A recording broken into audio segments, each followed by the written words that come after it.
Hi, everyone, and welcome to episode 259 of our Tick Bootcamp podcast.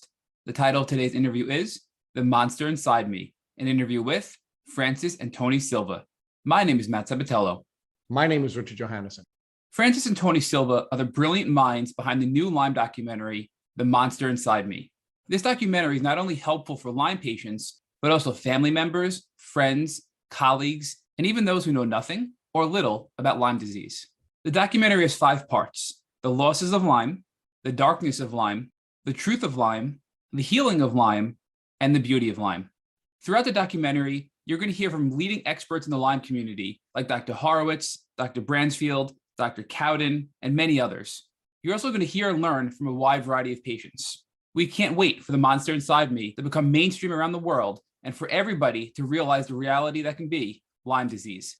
Without further ado, Frances and Tony Silva in The Monster Inside Me. So, Frances and Tony, we are so excited to have you on the Tick Bootcamp podcast. So let's start with Frances 2.0. Frances, tell us a little bit about you. Where'd you grow up, and where are you currently living?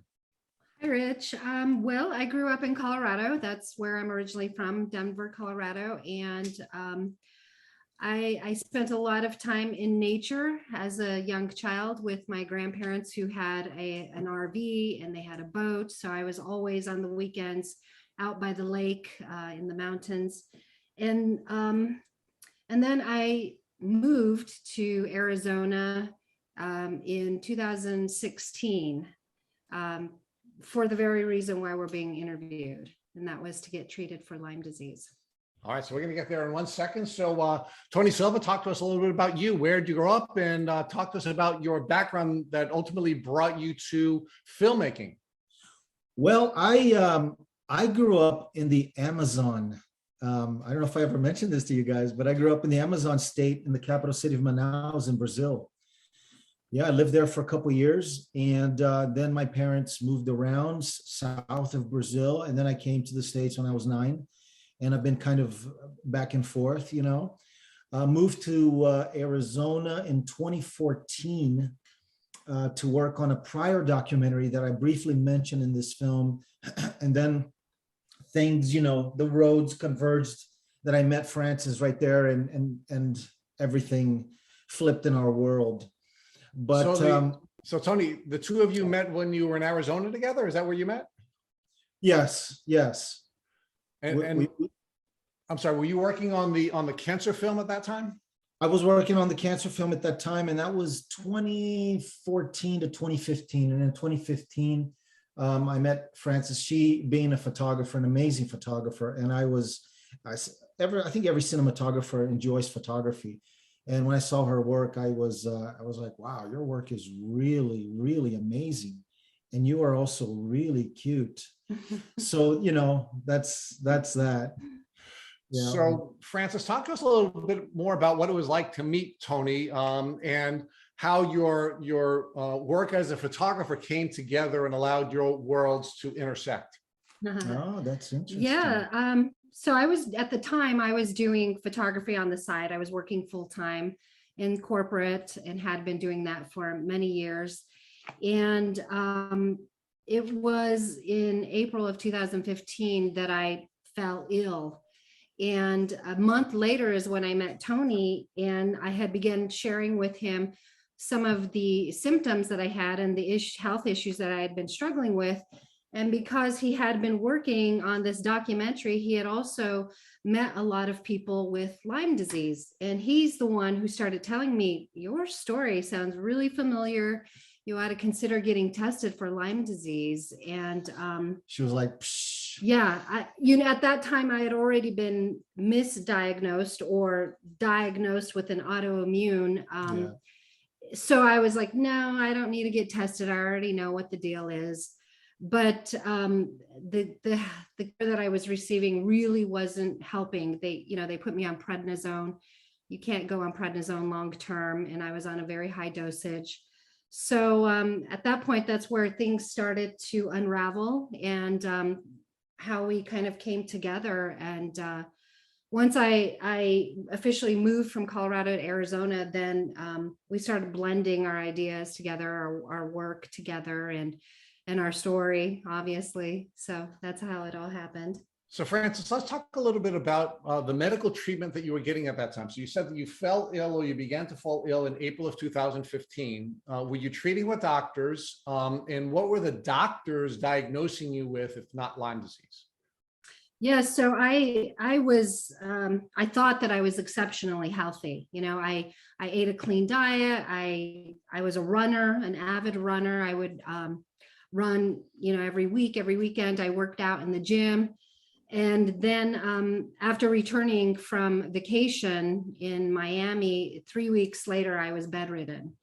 And because all of my muscles essentially just shut down and stopped working, I went to see my primary care physician, and she and another colleague of hers started running some blood tests and going over my symptoms. And they came to the clinical conclusion, because the tests that they had run, they did a couple of muscle biopsies, came back inconclusive.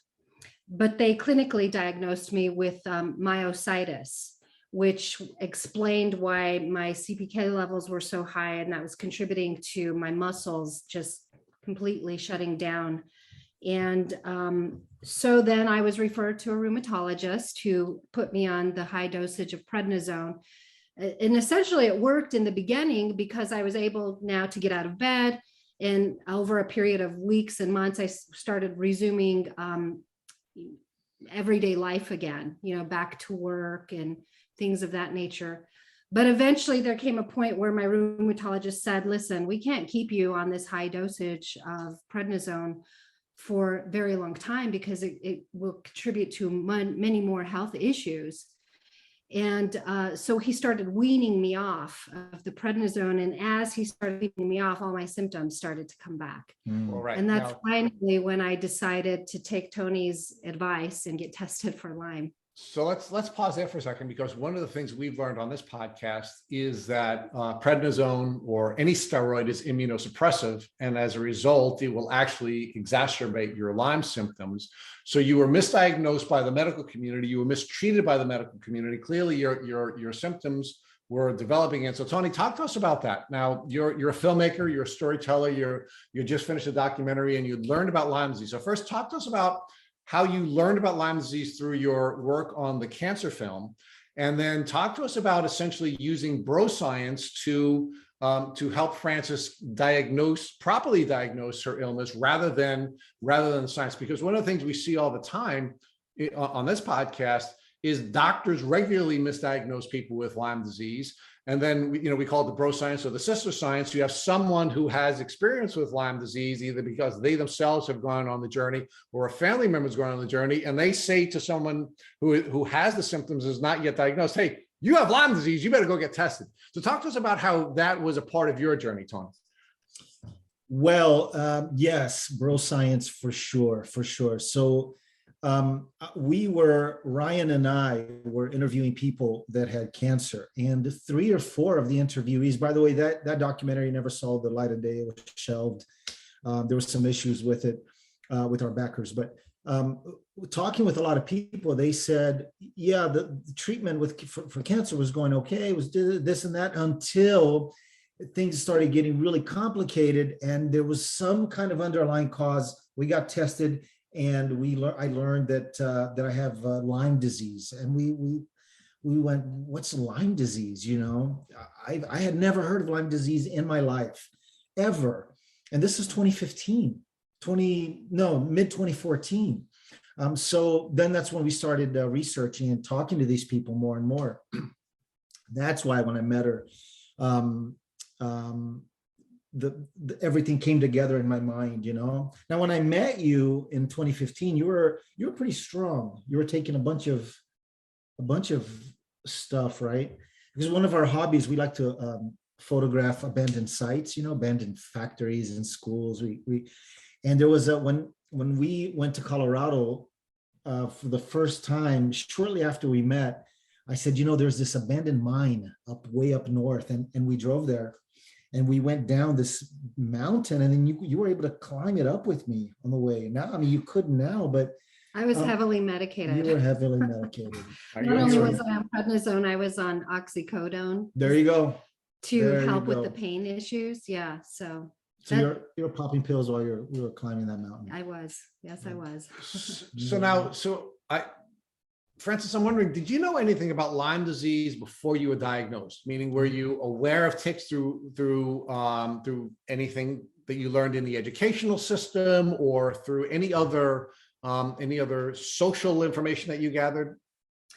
I did not know anything about Lyme disease. I had heard about, tick-borne illness and the fact that I did live in Colorado and there's a lot of hiking, a lot of hikers out there. We were, as a young person, I remember being encouraged to check for ticks, but I don't ever remember learning anything further than that. Obviously check for ticks because you can get sick, but I didn't know anything else beyond that. So did you take the advice that you were given that you should check for ticks? And was it a part of your life that you were regularly checking for ticks? I was so young when I would go out with my grandparents. I was just a child. So I don't remember them checking. Actually, I do remember, wow. I feel like I'm suddenly remembering something that I hadn't recalled, but I do remember my mom, checking my head for ticks. Of course, I don't remember them ever discovering anything.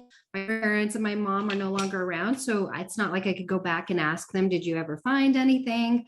So it's just become a mystery for me because I don't know if and when I was ever bitten by a tick. But I do know that in my 20s, looking back on my medical history is when I started developing some of the symptoms, since then.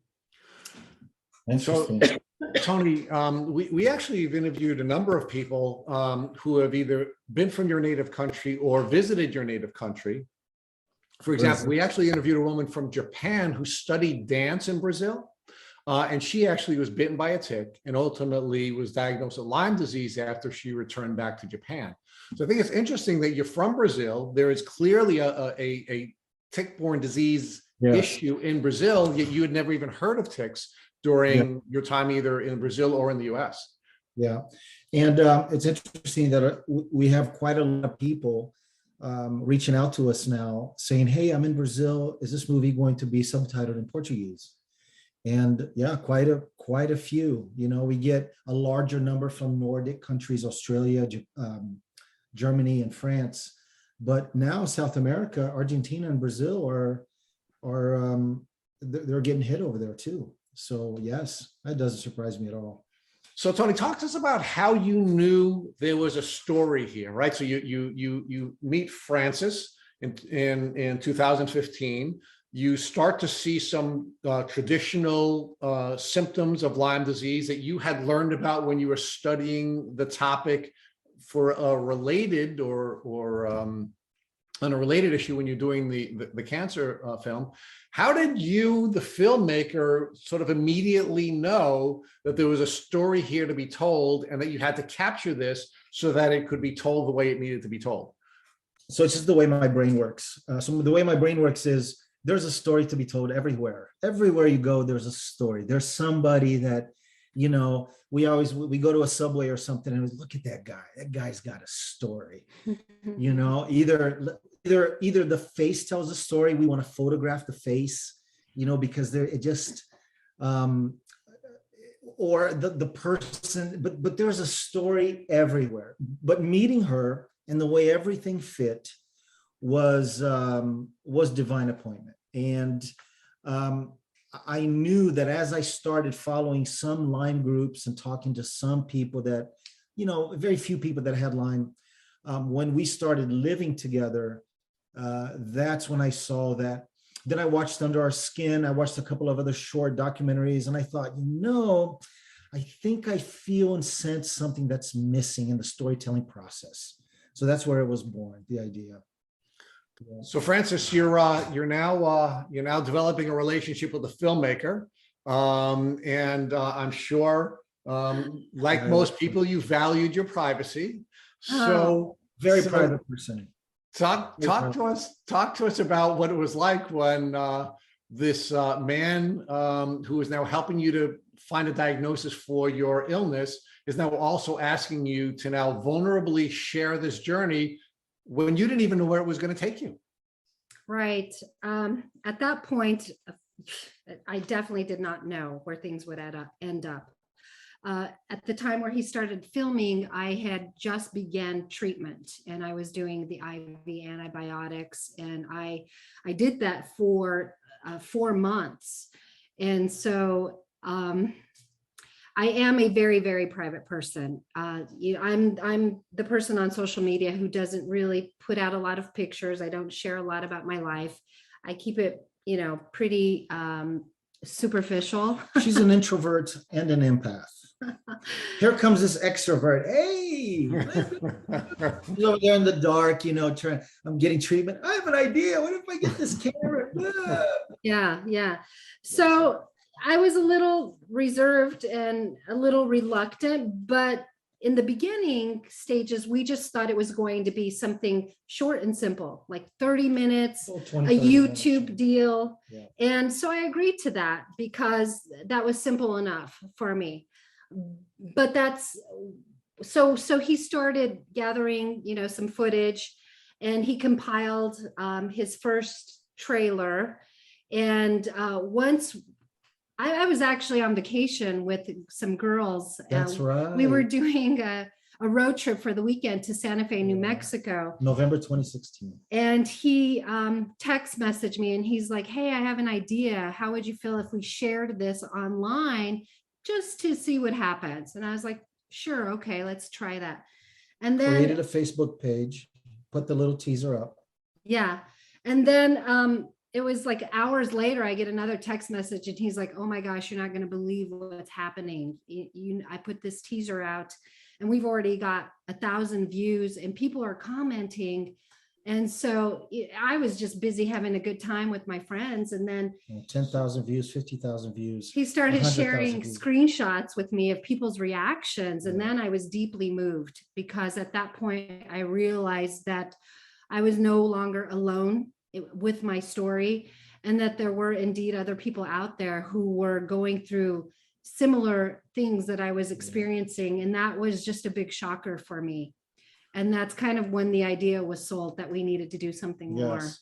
And because of people's comments, which was, oh my God, that's me. Frances is me. I'm living in shame. I don't want anybody to see this thing that's going on with me with Lyme rage and these Lyme symptoms. And I'm so ashamed, but that is me. That is me. Yeah. And so with that, we thought, oh man, maybe we have that was the first trigger, maybe. Well, let's talk a little bit more about that, Frances, because I know from the film, you were an uber fit young woman.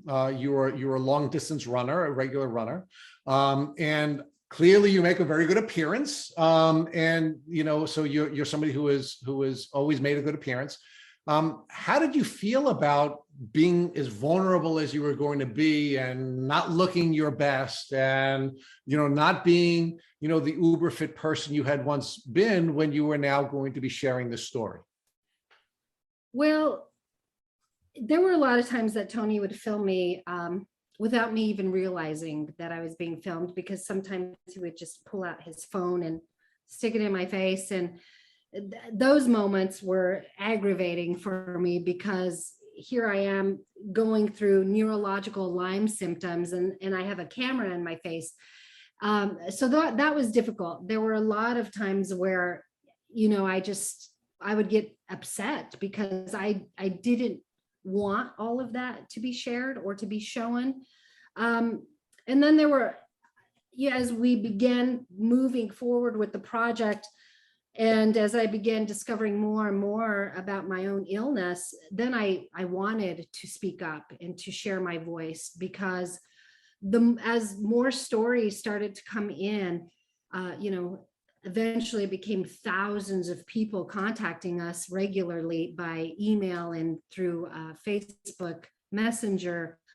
I was just blown away with the amount of people who were struggling like I was, and who also needed a voice, wanted their voice to be heard.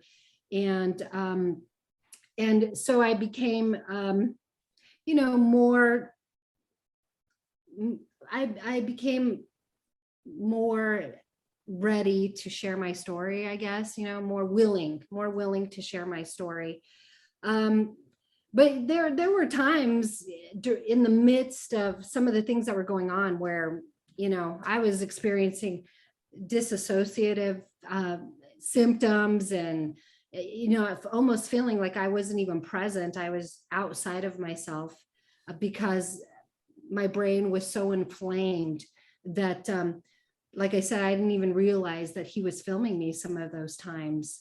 So, but I after I reviewed some of the footage, I knew it was important to just kind of to be real and to be raw and to be genuine with the public, because I always felt like Lyme is something that you don't talk about. You can't explain what you're going through. You just kind of have to show it in order for people to understand what it's like. Yeah. So Tony, talk to us about that. Tony, talk to us about the, you're a storyteller. You want to tell the real story. You want it to be told as vulnerably as possible. But as you had described earlier, you met this beautiful woman who was uber fit.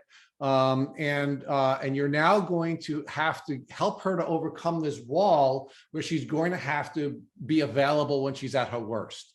And Right. She's going to have to be available when she's feeling terribly and when she's suffering from Lyme range and all of these other challenges. How did you help Frances get to the epiphany that it was important that she make herself that available?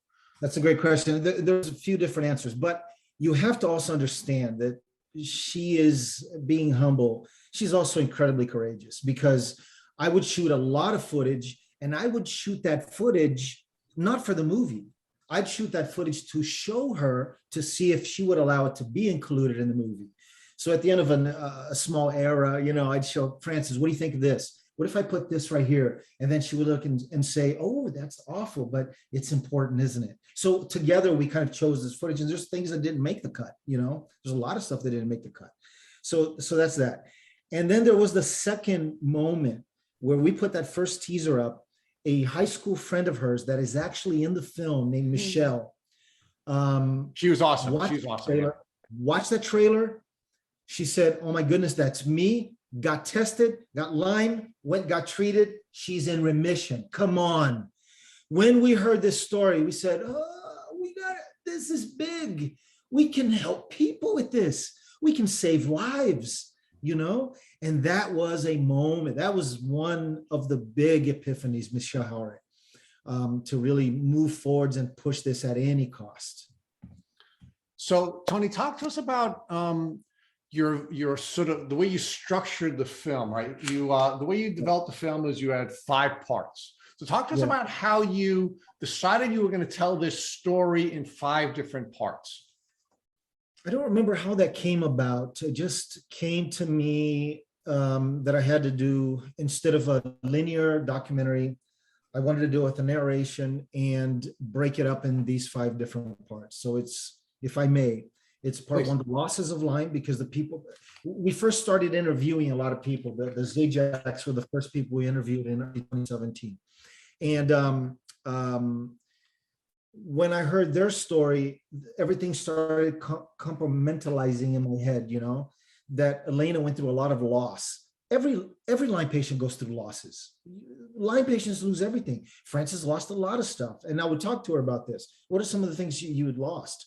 And she said, for the very first thing was my freedom and independence. You got to have that in the movie, because people with Lyme lose freedom and independence right away. Okay, so part 1 became the losses of Lyme. Then we interviewed more people. We saw that there was a lot of darkness that had been, we started interviewing doctors, and they talked about things they saw and the things that I saw. There's a darkness in this film that people are not addressing. And if they are, all they do is talk about the darkness, and it becomes so, So this first teaser that went out, we had a lot of people from different Lyme orgs and groups contact us and say, you guys are just doing the same thing, just all these woe is me Lyme stories. We need to talk about change. And I understood that, so that's when we knew that we had to talk about healing and the beauty of Lyme, because to go through darkness, our mantra became pierce through the darkness, and on the other side is the beauty of Lyme. So then we structured the entire film. Now, of course, the truth of Lyme, which is my favorite part in the film, which is part 3. What's that? That's part 3. Part 3, yes. We had other things that we were going to add, but we took out, like the origins of Lyme, which were, I read Lab 251. I love that book. I read that book thinking this is just pure conspiracy. I don't know if you had a chance to read it. I have. But I read it going, oh my goodness, this looks real. This documentation is authentic. This is Operation Paperclip. Google, study more books, and all this investigative process. I was very enamored with that process, but we thought that it would take away. We opted to keep that out. So that's how the 5 parts kind of came together. We put it up on the board. I would always show her, she was writing with me. What do you think of this, Frances? Part 1, 2, 3, 4, 5. We start with losses, going to darkness, but here's the light at the end of the tunnel. We showed them some truth, healing, and what it's been all about, the purpose of Lyme, and and through the whole process, we're talking with our Facebook people, we're talking with people there who respond very well to us.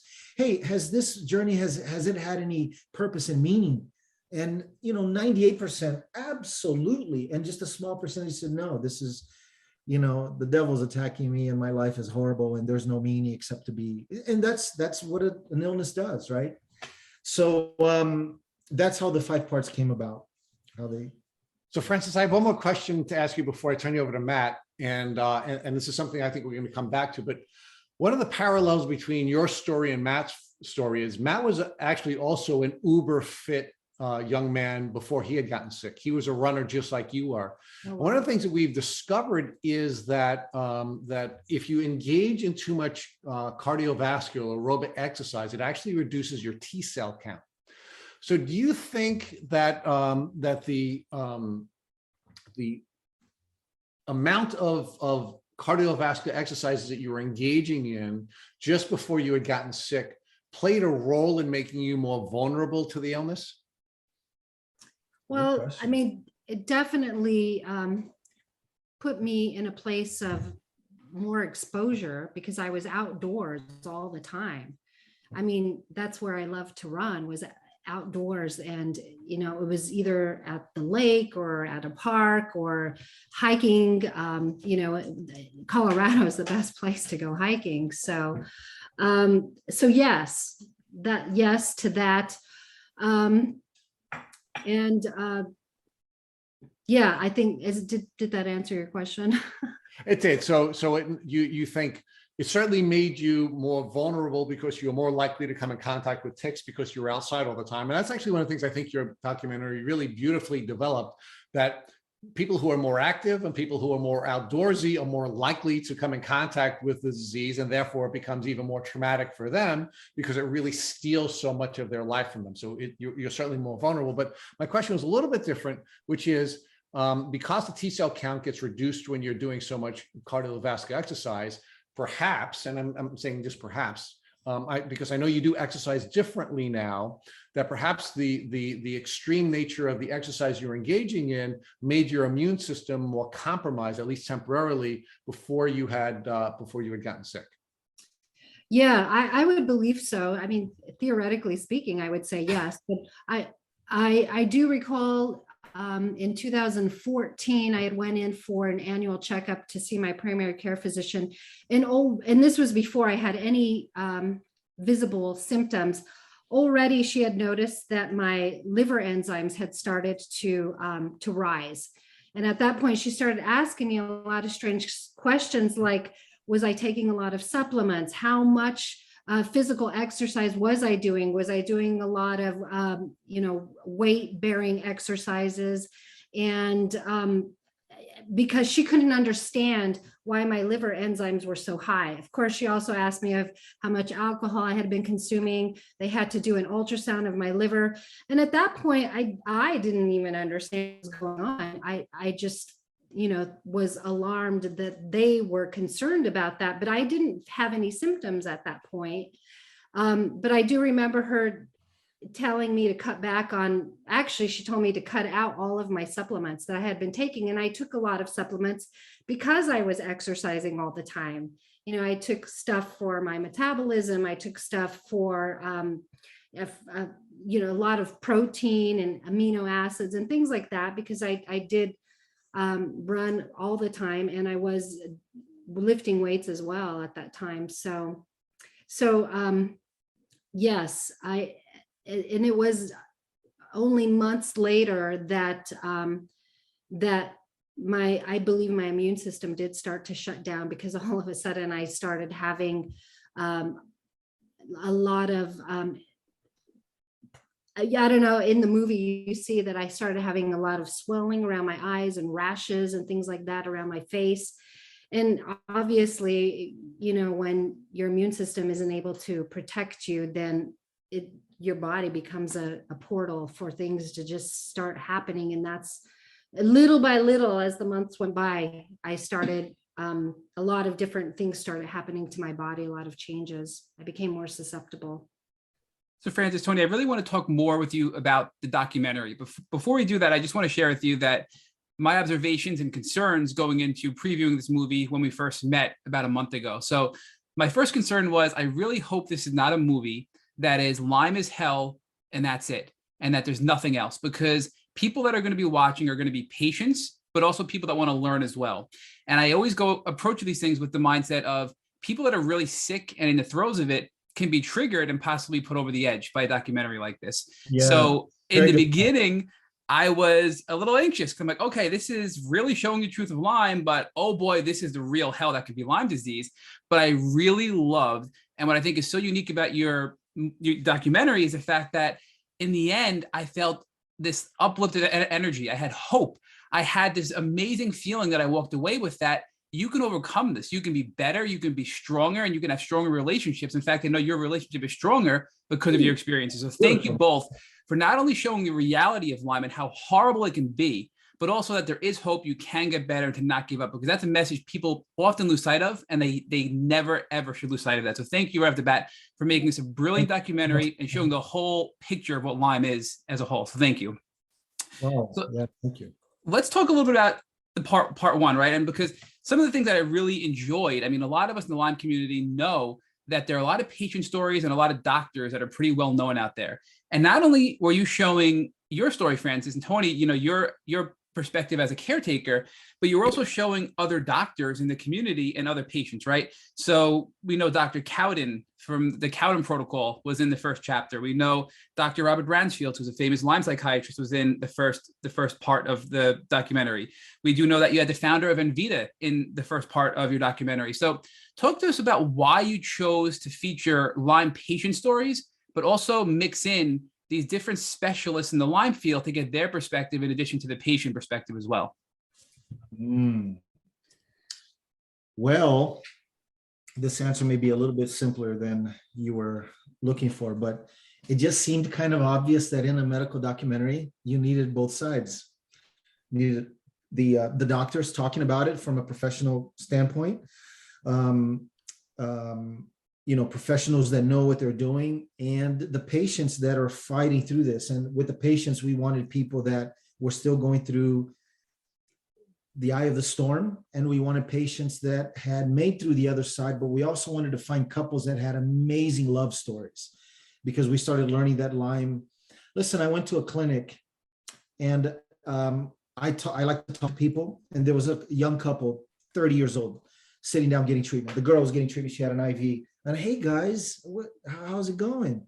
And they said, they were both very bashful, and they started talking a little bit. And then I told them this was in beginning of 2018. So the movie wasn't out as much as it is now. And I told them, we're doing this documentary on Lyme, and they, oh really, what's it called? The Monster Inside Me and so forth. And then I said, one of the things that I'm researching right now a little bit more in depth and getting from doctors is Lyme rage. Do you guys know about this? Have you heard about Lyme rage? And suddenly the husband went like this. He just sat back in his chair. His eyes got teary-eyed and he walked out. And she started crying. And I said, I am so sorry. And she said, yes, I have Lyme rage.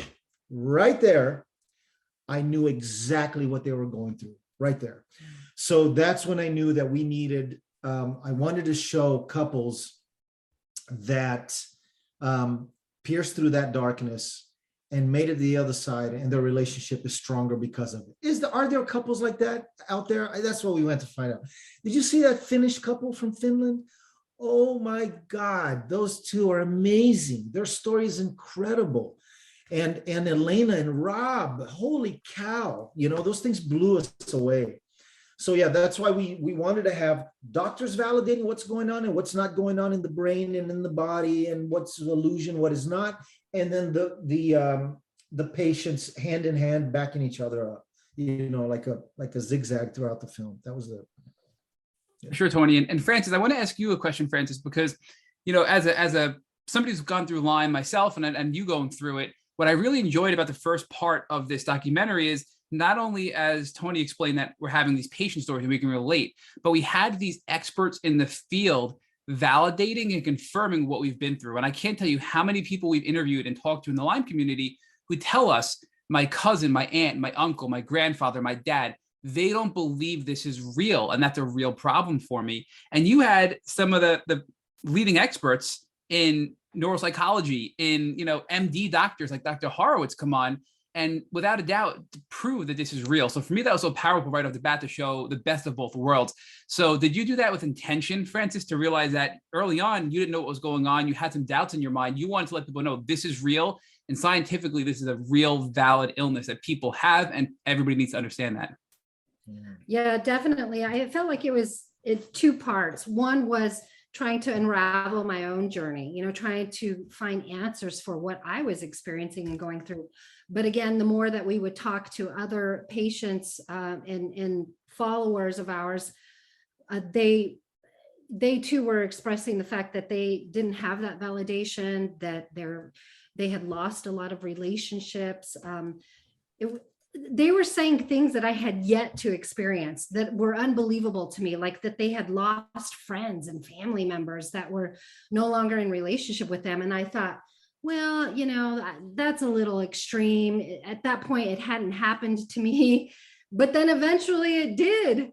And so when that did happen, then it became a journey of mine to explain to those family members and those friends who didn't understand, and to find the answer, and to get the stories of other patients who are experiencing the same thing, because it is happening and it does happen. And it blew my mind that it happened to me, because, I have solid relationships. I have strong support system. But when it happened to me, I was in disbelief that I had finally found myself in an area where I became susceptible to that. And so it definitely became a journey about just telling the truth, getting the answers, exposing, all of this to everyone, not only for the Lyme patients, but for family and friends who do not understand any of this. So Frances, I do want to follow up on that, because you talked about the validation and learning and growing. And as we progress from part 1 to part 2, which is the darkness of Lyme, you really focused on a lot of the psychological changes that our brains have from the pathogen. So not only are we, going to become depressed and anxious because we're sick, but the bacteria actually causes us to psychologically change as well. And you had psychologists proving that, you had doctors proving that, and you had a ton of patients that you've interviewed prove that as well. And you were so courageous to show some of your Lyme rage experiences with your husband, Tony. And I thank you for being brave to show that, because people need to see that we're not alone, and it's a hard thing to share and talk about. So talk to us about, as you were going through this, how you learned that you weren't alone and you were getting all these other patient stories and realizing this is a much bigger problem than I thought. And my experience is not unique, and other people have had similar experiences, and we need to get this out there. Yeah, I mean, I think for me, okay, so I can no longer run. I could barely climb stairs. So that was probably one of the largest setbacks physically that I had experienced from Lyme disease.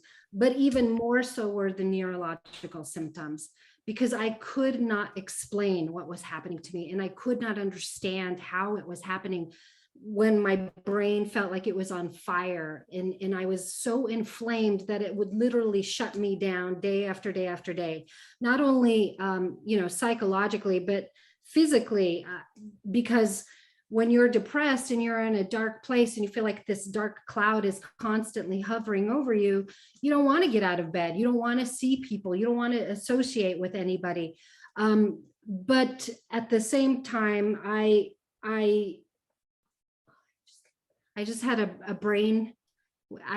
Lyme brain. Hey, I get it all the time, so it's okay. This is the Tick Boot Camp Lyme podcast, so join the club, right? But really, Frances, I mean, you were just so brave to share this, right? I mean, you talking about your brain was on fire. In the documentary, you talk about how you felt like there was an alien living in your head and he was invading the privacy of your mind, right? And that's just so powerful, and we can all relate to that. And then you went on to talk about some people develop these intrusive thoughts about harming themselves or others, which is the bacteria. It's a psychological change, and people are ashamed of that and don't want to speak about it. So again, you were so brave to be so open and honest about your experiences. And I think that was just so beautiful and courageous of you. And I do want to pivot over to Tony, because Tony, as we just said, your wife was changing, right? Frances was changing. She was having these traits. She was becoming cognitively declined. She was having some neurological and psychological decline. What were your observations of Frances, and how were you reacting to your wife's declining health at this time? It was probably the hardest thing that I have ever had to go through in my entire life. To see a loved one deteriorate like that. There's nothing darker. Nothing. That was very tough. So as we state in the healing of Lyme in part 4, that the caretaker needs to hold on to certain things, to certain elements, to certain beliefs to keep carrying on, needs to be doing certain disciplines, because if you just float through it, and that's what happened to us. We had every dream has a death, and a lot of people don't know this, but TMIM had a death at the end of 2018. We went through a big crisis, and it's because I wasn't taking care of myself anymore, and I had a blowout, And from that crisis came a rebirth of, we're going to change. We're going to do this now. I'm going to see her differently. I'm going to see myself differently. I'm relying on a few things here to go through. And if you don't have hope, that's something. If you're not clinging on to something, we're spiritual people. We have a deep belief in God. And if I'm not calling out to God, if I'm not daily in this spiritual walk, then this journey is impossible. It's very tough, So that's how I saw it. I knew that she, in the eye of the storm, I knew that things were really bad, but I always had hope. I always had optimism that things were going to change. That that never changed, for sure. Tony, I really think you guys did a brilliant job at sharing how Lyme rage and the psychological and emotional changes are caused by the disease. And you highlighted a particular story with a pastor who had severe neurological changes because of Lyme disease and went off on his, while preaching one day, and for 15 minutes went off and was cursing out everybody that he was preaching to, right? And you talk about that, the toxins in your brain and how they do this and why it happens. And number one, you're not alone. Number two, this is common with Lyme disease. And number three, there's a real reason this is happening, but you can overcome it, right? And I think that was a really beautiful part of how you describe this. But you also talk about the caretaker burnout, having to deal with this on the other side of it, right? So what things did you do, Tony, to help yourself? And you mentioned you obviously had this crash, but what have you learned throughout this journey as a caretaker that you need to do for yourself to be there and be the best possible support you can be for your wife? I have to take care of mind, body, and spirit. That to me, there's no other way. And this is what we talk about in the film. So to this day, I wake up, I take care of my body. I watch what I eat, even though I'm not perfect, as nobody is, I do love my desserts here and there. She's one you shouldn't, I know, but as they alter some, but I make sure that I'm spiritually connected to the things that I believe in, the things that are important. My reading, my research. So I have to be centered. I have to be centered on this purpose, and I think that every caretaker needs that. Whatever it is that you do. Because if you don't, like I said, if you're floating about, so to me, that's the answer. The short answer is you got to take care of your mind. You got to take care of your mind. You got to take care of your body as a caretaker. And you got to take care of the spirit of this, that soulful, the wills, the emotions, connection to God and all that stuff. Yeah. Sure. And I want to pivot back over, Frances, because at the end of part 2, The Darkness of Lyme, you talk to us about, you put on this mask and you had to pretend to be somebody that you weren't. And I think almost every single one of us can relate to that. Looking back, do you think that was something good that you did, that you had to put on this mask to pretend to be somebody you weren't? Or do you think that actually made things worse and maybe inhibited your healing a little bit, or prevented you from getting the proper treatment or proper diagnosis, et cetera? Yeah, when I put on the mask, I think, going back to the neurological symptoms that I was experiencing, there was so much of it that I didn't understand. And I remember trying to open up to some friends and family members, but I could tell from the get-go that they just absolutely could not relate. They couldn't even fathom what I was experiencing in my mind. In my darkest point, I got to a point where I thought I was going crazy. And it had gone beyond depression and anxiety, because for the most part, I would look around and I had a good life. I didn't feel like my depression was because I was unhappy. There was more going on. And so because I couldn't explain that very well to people, and most of my family and friends live in a different state, because I moved out to Arizona. So they weren't seeing me regularly anymore. They weren't aware of a lot of the things that I was going through, both physically and neurologically. So when I would show up, I would just have to kind of be the same old me that I was, that they were used to seeing, the same old Frances, the one who was up and adventurous and excited about life, but yet I was in a completely different place. So with regard to, that preventing healing, I, to a certain degree, yes. I mean, looking back, if I was able to be more open with family and friends, I think I would have had more healing in my relationships and more of a connection. But instead, I became disconnected from the people in my life that I truly cared about and who I knew genuinely loved me. But I felt a lack of support only because every time I showed up, I had my mask on. Yeah, that's a good answer. Yeah. And can I add that your childhood friends are going to watch this movie with their mouths agape. Yeah. They're going to be like, what? I have, friends in my life who've been friends for 30 plus years. And when they see this documentary, they're going to be seeing things that they've never even heard of before, because most of the time I was just shut in my bedroom, shut in bed. I went through treatment for 3 years and it was hell. It was hell. And there are some clips of what I went through that my closest family members and friends have no clue about. Can I say something, Matt?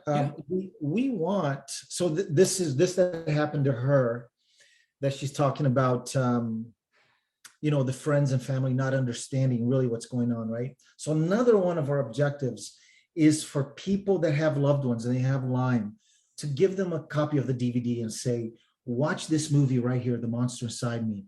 You're going to sort of understand some of the things I'm going through. And we want those family members and friends to watch that and call them later and say, I had no idea. Is this real? I had no idea. So my question to you is, when you watch this, do you feel that this is a film that can be shared to family and friends, that family and friends would understand or start getting a grip of what's going on with the person sick with Lyme? Yeah, what do you think?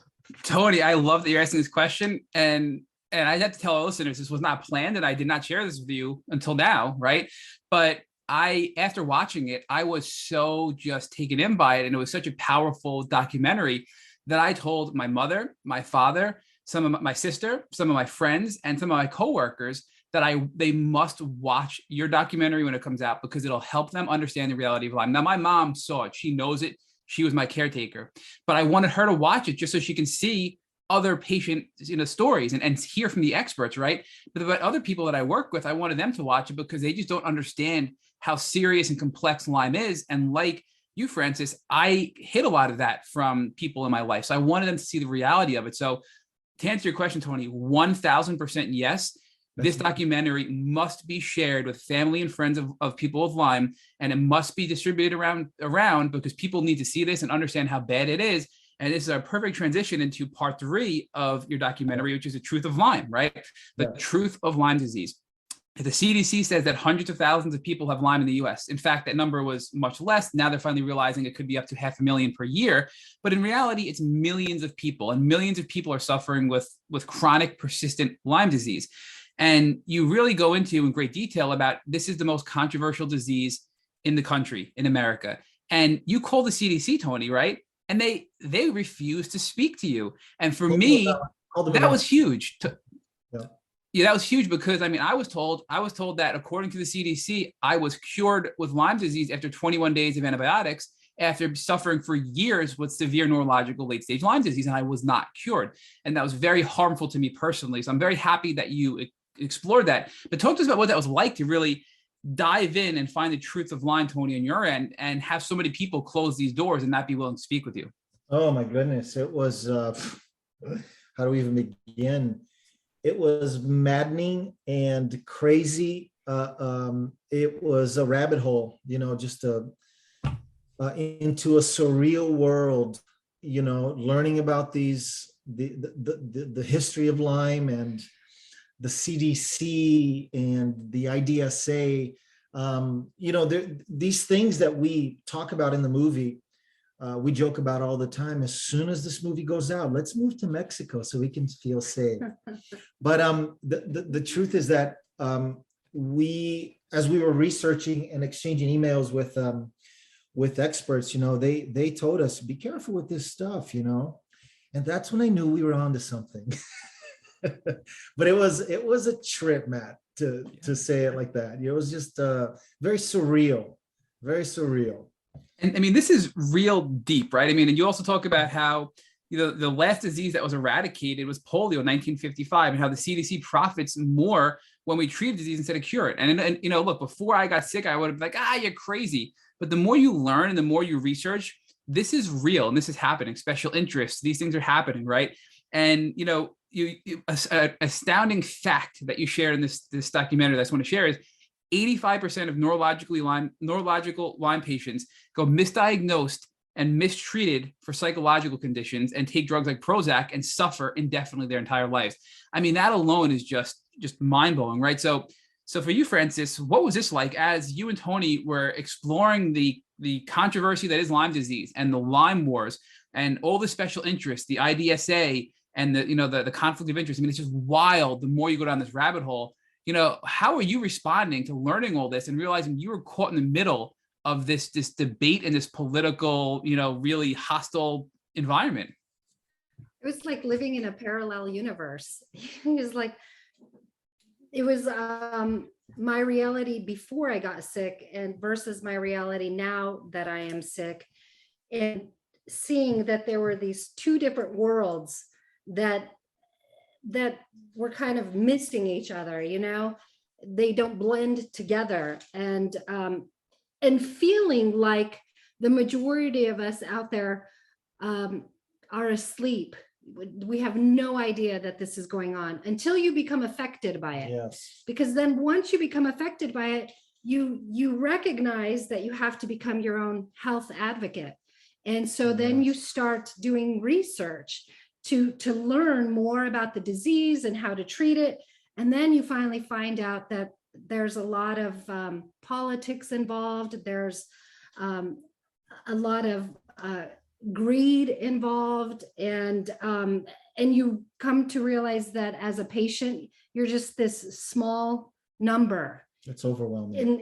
In the mix of millions of other people who are experiencing the same madness, and yet there is still no answers to be found in the medical community, and because there's so many closed doors that when you enter into your doctor's office and you start to talk about these things and ask questions, the door gets shut on you repeatedly in many different ways, whether you're being told, you probably are just feeling depressed and anxious, so here's the Prozac. Every Lyme patient knows this. Yeah. Or in my case, I went to my primary care physician in Colorado, and I asked for a Lyme test, and she said, no, you don't have to take a Lyme test. You don't have to worry about it because the ticks here in Colorado don't carry Lyme disease. I was specifically told that. Then after I received a set of labs showing that I had been infected with Borrelia and Babesia and Bartonella, I took that to a infectious disease doctor. And this was another one of those stories that I had heard over and over again that I thought this could never happen to me, but he literally laughed in my face. Wow. And he told me that I needed to pay no attention to the lab results because they were fictitious, and I walked out of there with no answers. And so there's no hope in that. You know what I mean? Yeah.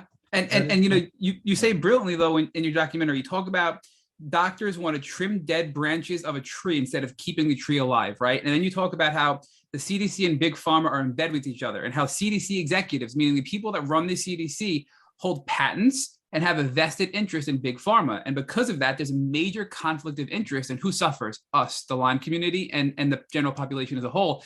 So you really, without going into more detail, you go into this in great detail in this documentary, which is why everybody needs to watch it to learn the reality and seriousness of how deep this truth of Lyme section is, and to be able to learn how to overcome it despite all of the obstacles you're going to face when dealing with chronic Lyme disease. So Tony, I think you wanted to say something, and I interrupted you. I'm sorry. So we rewatched the movie 3 nights ago, and when it came to the truth of Lyme again, I was pausing and going, can you believe this?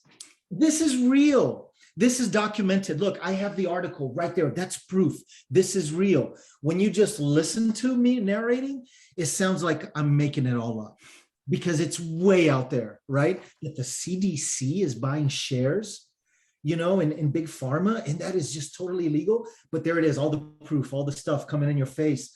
And you have to scratch your head and go, whoa, there were a couple of Lyme orgs that watched the film and they didn't want to be a part of it because they thought we made everything up. This is a little too far-fetched. I said, no, this is real research. This is real stuff. You can actually, I leave on purpose the websites on top for people to go and look for themselves, This is real, this insanity. Tony, that's how you know you're onto something, right? So Dr. Alan McDonald, the famous pathologist and who's in the tick-borne illness community, he proved in the 70s that Lewy body dementia was connected to Lyme disease, right? And the spirochetes were connected to Lewy body dementia, and 100% of Lewy body dementia patients had Lyme in their brain.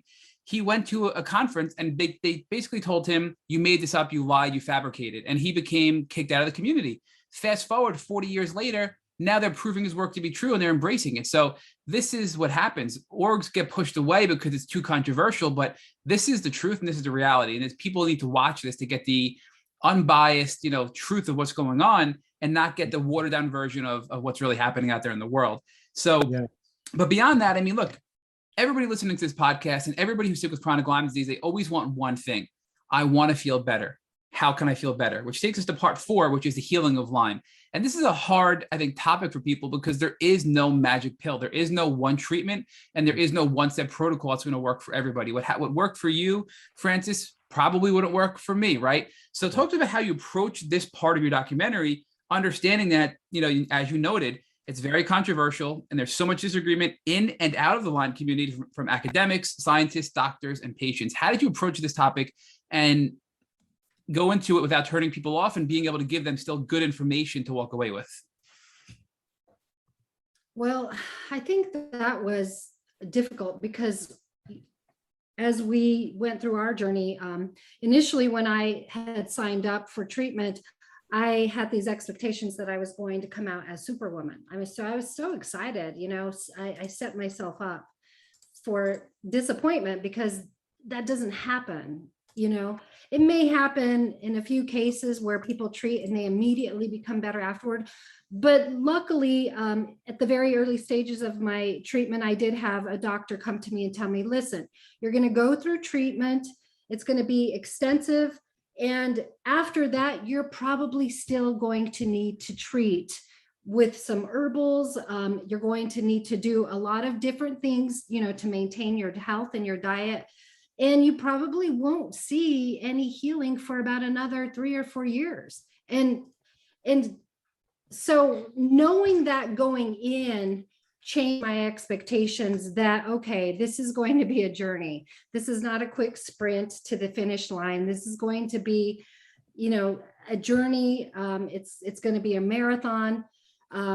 So when that was one thing that we wanted to make clear to our followers and the viewers is that, again, like you said, there's no quick fix, there's no blue pill for healing. No. So we wanted to make sure that we covered various options of approaches and expectations and some of the things that we could do in our very own home to help ourselves heal. And one of the biggest things is to change our diet. And so to me, that I've become a huge advocate of not only treating, but you have to do things like change your diet and a lot of self-care. You need to slow down enough to realize that you have to take care of yourself in new ways that you never did before when you were healthy. Yeah. So Tony, when you realized what Frances had just outlined, that the path was going to be a very difficult path, how did that make you feel, A, for the person that you were caring for, and B, for yourself as the caretaker who is going to be contributing to this, to the success of this process? It's extremely frustrating. It's extremely frustrating. You want everything to be microwave, right? Quick, and you go in and out, you take that pill for the headache, and the headache is gone. I take ibuprofen with the headache, it's done. And with chronic illnesses, it's such a multi-layered, multifaceted, complex issue, So we do, I don't want to give away too much of the film because we want people to watch it and take, and it to be as much of a surprise as possible, but we make a distinction between being cured and being healed, because there's a difference between getting cured and getting healed, which is Lyme.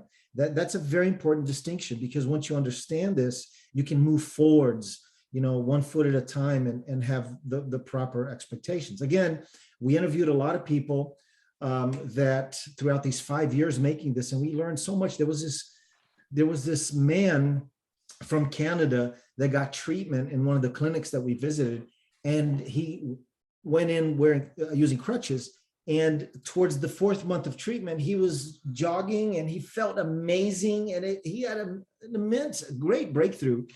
And we were hanging out, and he said, I can't wait to go back home and go back to my life and eat the things I like to eat again. And my buddies we're all going to meet at the bar and we're going to have a beer. And I said, man, you can't do that anymore. That'll kill you. You can't. And that's when the idea of version 2.0 came. We told him, listen, that was version 1.0. That's dead.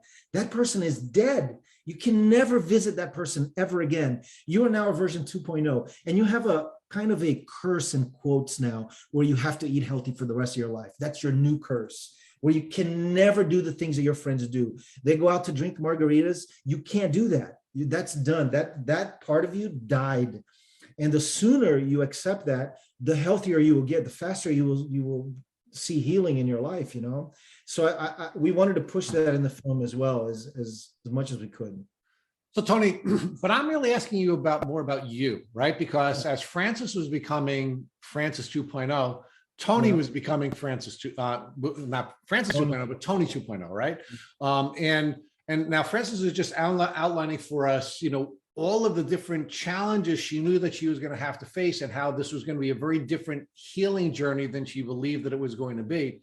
Yeah. How did you feel, about what this woman who you were in love with was going to have to go through in order to be able to achieve healing? And how did you feel yourself about what you were going to have to go through while she was going on this long and painful journey? Yeah, I was scared. I was really scared. It's a frightening experience, because I knew that going through this with her would incur so much change in us, so much transformation. And that's always a scary thing. Transform into what? Change into what? A monster? A person that's afraid now of life and the world, and hypersensitive to anything that might come my way. So I was very much afraid, hopeful, but afraid, optimistic, but afraid. Yeah, it's a scary journey for sure.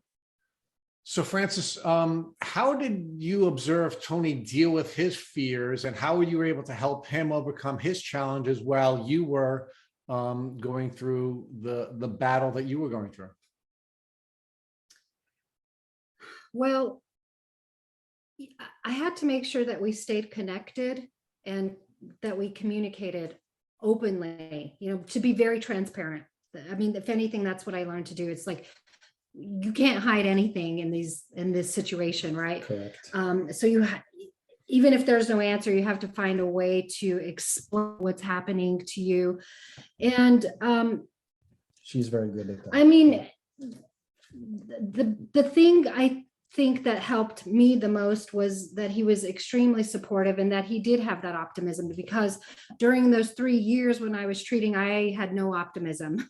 I mean, there were times where I thought that I thought I was going to die from this disease. And I already was trying to figure out, how am I going to explain this to my family and my friends, what's happening to me? Yeah. And for the most part, when Tony would start to fall along with me, into those dark places, we just had to take a break from one another so that we could get back on track and refocus and reset. And in a lot of times it would take me much longer than him. And I guess one of the biggest things, now that I am being asked this question, is I felt like we needed to, as he mentioned earlier, to center ourselves. And I think that's where we began focusing more on our spiritual growth, because we were already doing things for our health physically. And, I was detoxing to try to rid myself of a lot of the neurological symptoms. But I think I started to realize that our souls were suffering. And because we were in this darkness, we didn't know what was out there, if we had any hope truly. And so that's when we started relying on feeding ourselves spiritually, because I mean, what more can you do? What more can you do when you're faced with all of this? And so we started encouraging each other to take that extra step, to seek counseling, to get mentors, to begin sharing ourselves with other people who, even if they didn't understand, we had some level of accountability to other people who were looking out for us, who had our best interests in mind. And a lot of times we had to go outside of our family and friends, to look for these people, because they didn't know us. There was no judgment. They were just there strictly to help us and to encourage us. And so together we started seeking that level of care and level of help for ourselves. That was later, after 2019, wasn't it? The journey itself. It was in 2019. Yeah, the journey itself is pretty lonely. Yes. It's pretty lonely. It was very isolating. And I think a lot of people listening to this can relate. A couple doing this Lyme thing alone, it's a lonely journey. We were very isolated. Yeah. Well, Tony, it's in many cases, it's truly a lonely journey, meaning there's no one else. It's just the patient going through it themselves. And thank God for Frances, she had you. Talk to us about, I mean, Frances was getting sick right as your relationship began. Talk to us about why you were willing to stay in this new relationship when it was going to be a really, really difficult journey, and how you were ultimately able to sort of keep this relationship and keep yourself interested in this relationship when you were going through all these difficulties. Well, I'm going to give you a cliche answer if you don't mind. I know you guys love the cheese from time to time. I just knew she was the one when I met her. And I knew that I had to go through this with her because at the end of whatever journey we were embarking on the other side, there was going to be something I had never had before. And you know what? I was right. I was right about that. The relationship we have now I never imagined that existed. Well, but all right. So you knew she was the one, Yeah. but did you know that, look, I think there are a lot of people who think that someone's the one, but then when they have to carry, so much of a burden when they're going through that with that one, they're not the one anymore. I mean, Absolutely. And make no mistake, when things got dark and we would fight and all these things, I didn't say, oh, but she's the one. Let me just stick around because, honey, you're the one. No, it's not like that. But at the end of the day, when the mind settles and you're making choices, do I want to do this or not? I would always go to, yes, I want to do this because I know what's going to be on the other side. So at the end of the day, yeah, that's what it comes down to. If I didn't love Frances the way I did, to be rich, I mean, I don't think it would have lasted. Yeah, for sure. But love really is a choice, Tony, right? It is a choice, and you made the choice to love this woman despite all the challenges. So talk to us about how difficult it was for you to go through this. Give us some more meat on that bone. How difficult was it? Sometimes she would do things out of Lyme rage that would hurt a lot, and I know a lot of people can relate to this. And I would get angry. I would get very angry. I would have to detach myself, and I would just have to give it time to see her as that girl that I fell in love with again, and it was just, yeah, it was that tough. Yeah. So I think Frances, talk to us a little bit about what it was like from your perspective, right? Because I think every single person listening to this podcast knows or can relate to the fact that when you're really sick, you're going to treat people around you in a way that you look back on and regret a little bit, right? So how was this an emotional roller coaster for you when you were having all these psychological problems and you were maybe treating your husband in a way that looking back, you feel badly about? How was that impacting you, and how did you learn and grow from that? And what advice would you have to people listening to deal with that same situation that unfortunately all of us have to deal with? Well, that's a great question because it really, really forced me to take a deep dive inside.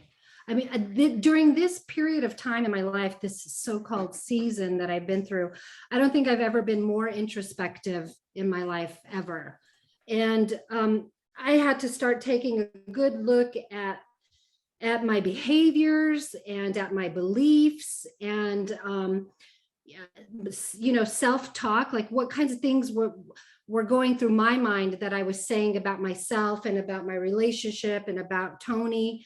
And I had to start evaluating everything.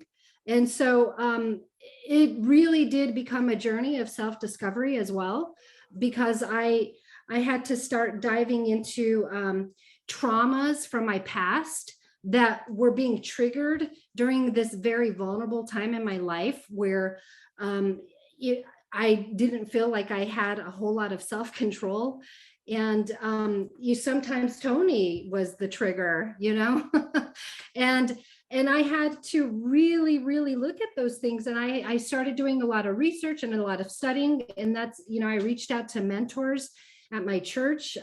That's where I said I took a deeper dive into the spiritual aspect of things because I didn't want to be that person. And I was scared when I had these eruptions with Lyme rage.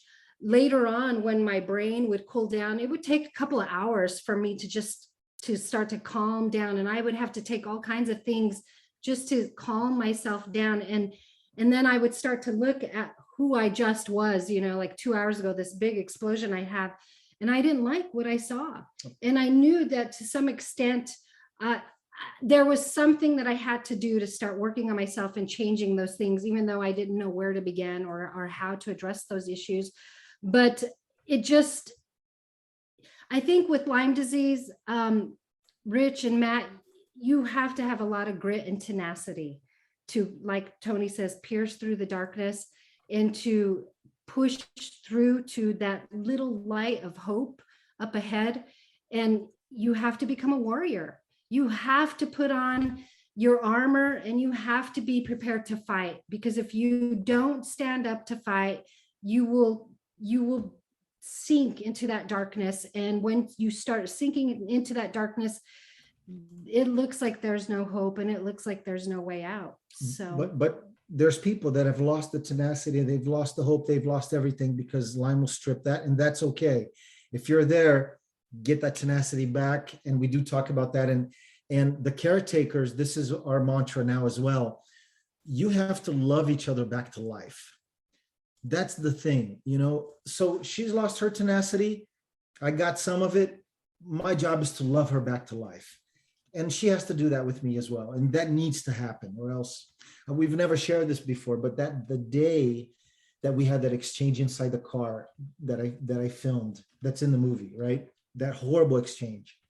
I knew you weren't yourself. The very next day we were in the house in Aurora, Colorado. In the morning, you came to me already with everything down. Your brain was normal again. And you had your hands in your faces and you said to me, I'm so ashamed. I'm so ashamed. I don't even know where to begin. And I hugged her and I said, I know that wasn't you. So that's one of the tools that I personally had, that when she became that person, I knew that there was something going on there that wasn't the girl that I met, Tony, I just want to dig a little bit deeper on this topic, because maintaining a successful relationship through a chronic Lyme and a late-stage Lyme experience is extremely uncommon, unfortunately. And the two of you are a successful model for that. So I want to understand what you did more so our listeners can learn from that. And hopefully we can have more people be able to sustain relationships and romantic relationships and even just family relationships, friendships, etc., to be able to sustain those relationships throughout their illness, right? And it sounds like, Frances, I'll start with you though. From your perspective, you knew when something would happen and you'd reflect on it, and then you'd communicate with Tony afterwards once you realized what was going on. And I think that's something that many of us feel ashamed about and maybe won't communicate after the incident occurs. So is that something that you felt was important? And is there anything else I'm missing, Frances, from your standpoint, that you felt is really important to keep your relationship strong and still be together now that you're through it and on the other side of this? Yeah, he was the only one who was truly seeing everything that I was going through. And like I said earlier, I just had to be authentic. I had to be authentic. I had nothing left to hide. What was the point of hiding anything? It's like everything was stripped from me, and all that was left was just my genuine self. And so I had to come clean to him. Every time I fell, every time I messed up, I had to own it.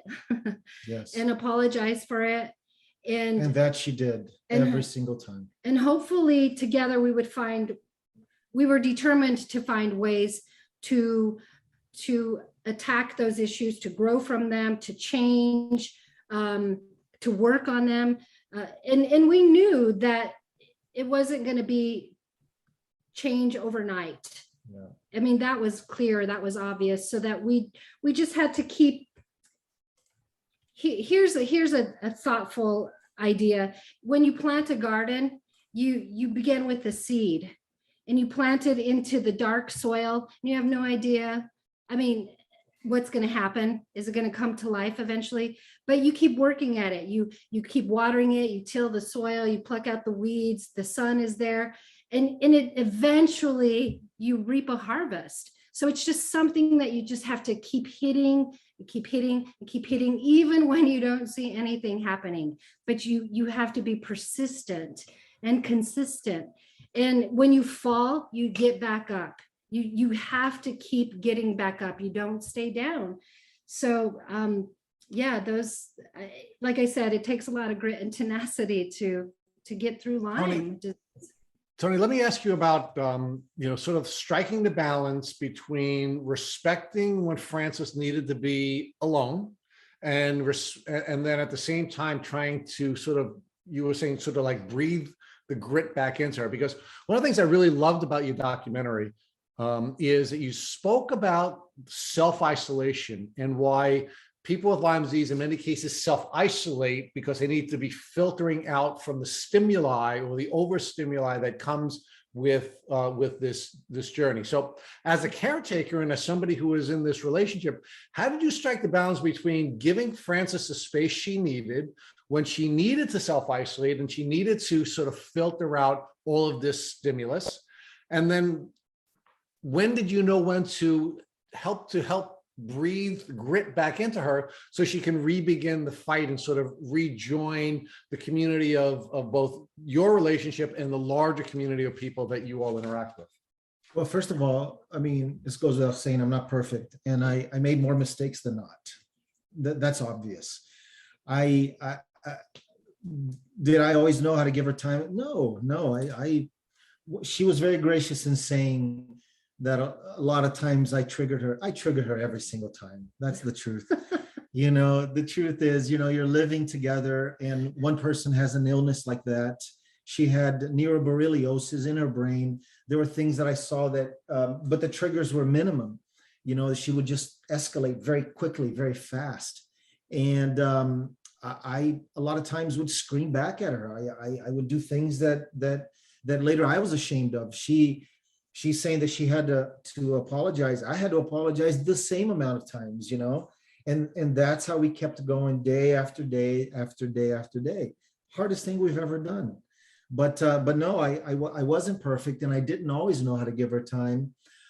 As a matter of fact, right in the beginning of the movie, there's that famous scene now on the internet of her saying, "Leave me alone." And I say, "You're not going to be here alone," because I thought she was suicidal. And I had the camera in her face, and she smacks the camera out of my hands. And that was a classic case of me not, I should have turned around and let her do her own thing, but I was concerned about her safety. But so that's a fine line right there, very fine line. So I didn't always know, Rich. I did not always know. I know much more now, but going through that process, it was difficult. Well, we'll talk about, but Tony, talk about, to the caretakers who are going to be watching your film, because I agree with Matt. I think this is a really important film for people who are on the journey like Frances, but I think it may even be more important for people who are caretakers and for caretakers going on this journey, right? Because one of the observations we've made in our podcast is you don't beat Lyme by yourself. People who are isolated and on their own generally are not able to heal, right? It has to be a team approach. And we're going to get to that in a couple of minutes, because we do want to talk about Frances's brilliant conversation about building a team, and that really, and the way you captured that, Tony. But let's hold on to that for a second and talk to us about what you would recommend to people who are caretakers and how maybe they could strike the balance a little bit better than you were able to, now that you have the benefit of some perspective.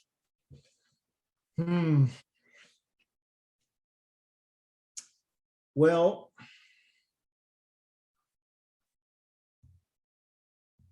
that's a tough one to answer. I think I'm still learning that. And I'm not sure that I have a definitive answer. I think I'm still striking that balance, still seeking it. This has just happened a couple of years ago, with us, between us. And yes, we made a movie and so forth, but I'm still work in progress, and I think I'm still learning that. The balance is a day-to-day. I learned with one of the people that we interview, and it stuck with me. I had heard all my life, from the 12 groups, you take it one day at a time. Until I heard it from Rob Zajac, the firefighter. He came to me and he said, "You got to do it one day at a time." And then it hit me.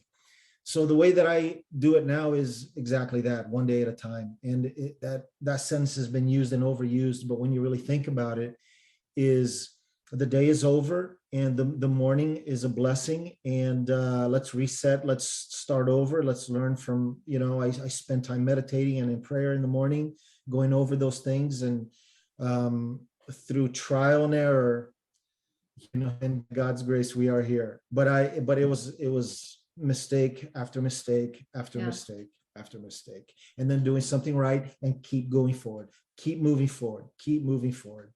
That's it. Yeah, I was going to say it was definitely a series of trial and error. Yes. Because eventually I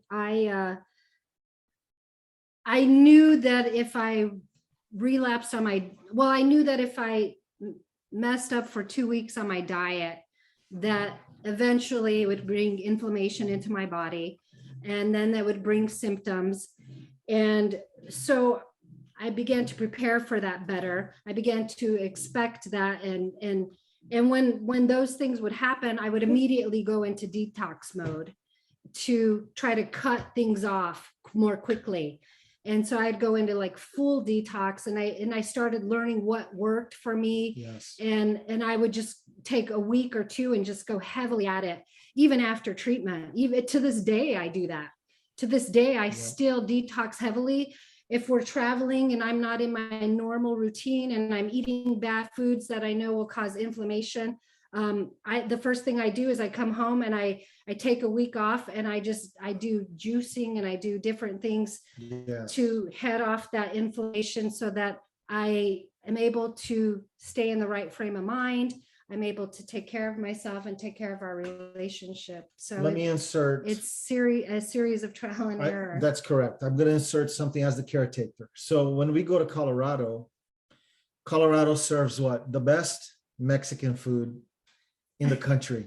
I don't know why Arizona, I don't know why it doesn't happen here, but Colorado, and this girl loves her enchiladas with green chili. It's my soul food. It's her Mexican food is soul food for me. And with tons of cheese. Yeah, it destroys her.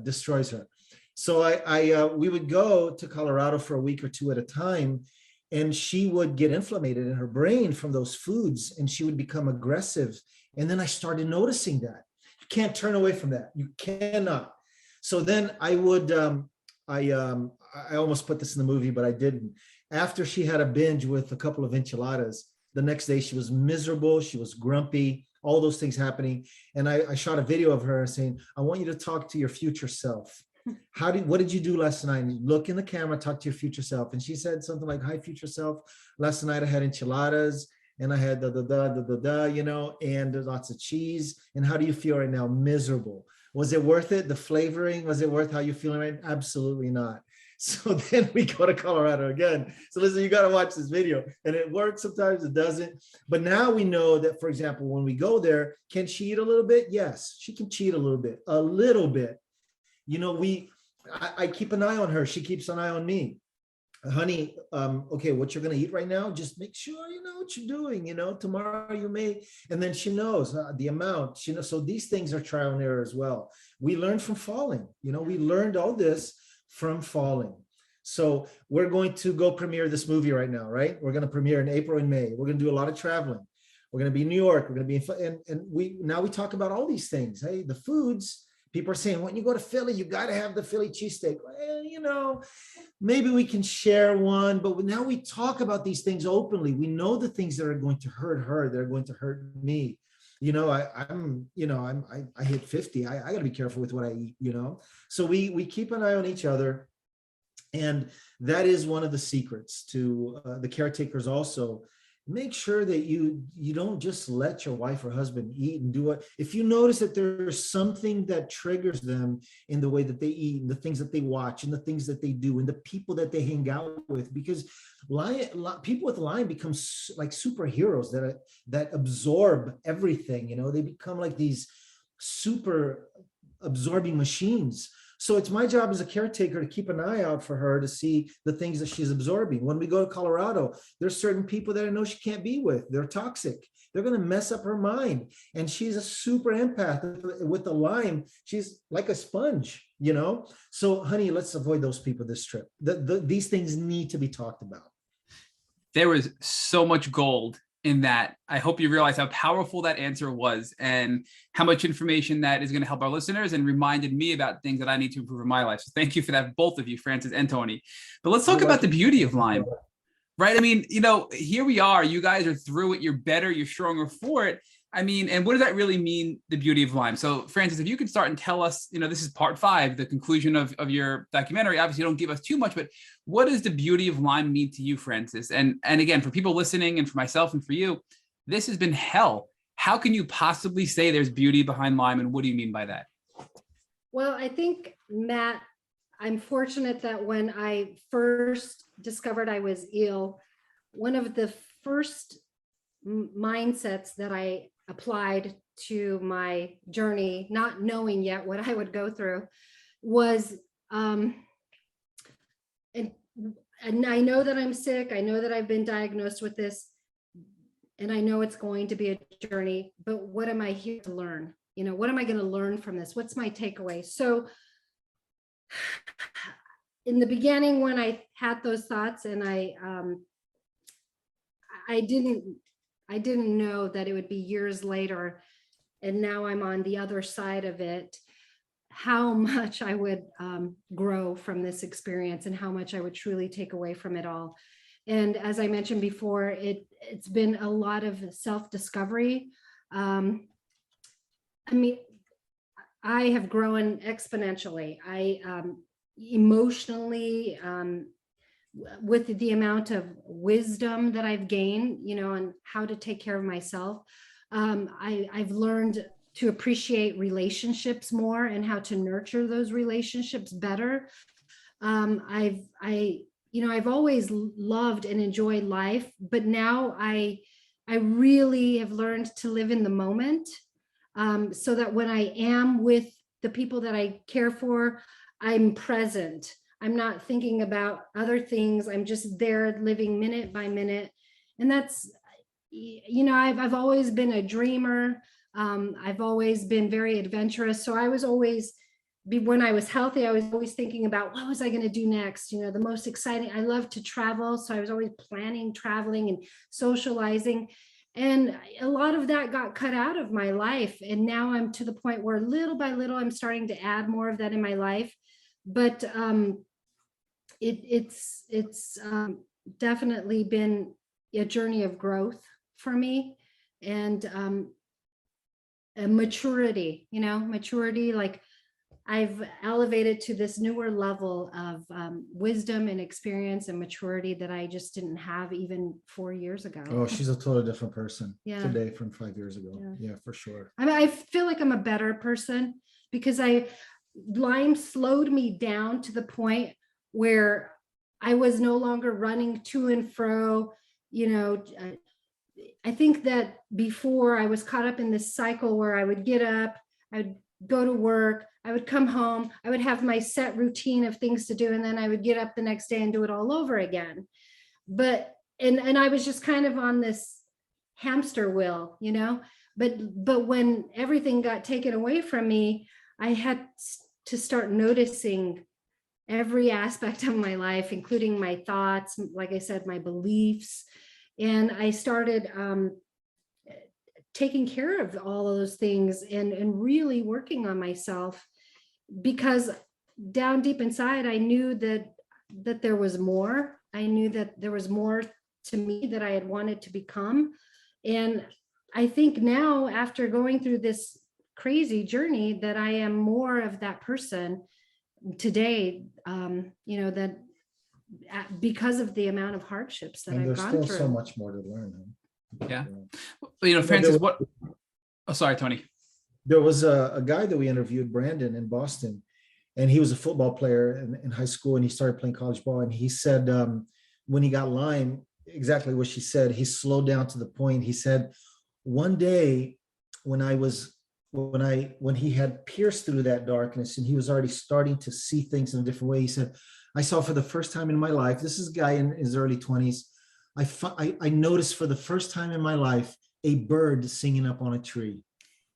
And I just went, are you serious? He goes, yeah, no, I never noticed. I was, video games and work and football and girls. But it was then for the first time that he looked out his tree and he just looked at this bird, and it moved him deeply. That's what the beauty of Lyme is about. And here's something that didn't make the movie, but I wanted to. In 2017, the the Berlin Symphony came here to Phoenix to play Beethoven's Ninth Symphony, Ode to Joy, you know. And we decided that we wanted. I wrote to the symphony, and I asked them for tickets. I shared the trailer, you know, and I said I wanted to take some people sick with Lyme that have lost hope to watch, to experience Beethoven's Ninth Symphony. And this lady was like, absolutely, sent us tickets right away. I went to a clinic here that treats late stage cancer and late stage Lyme.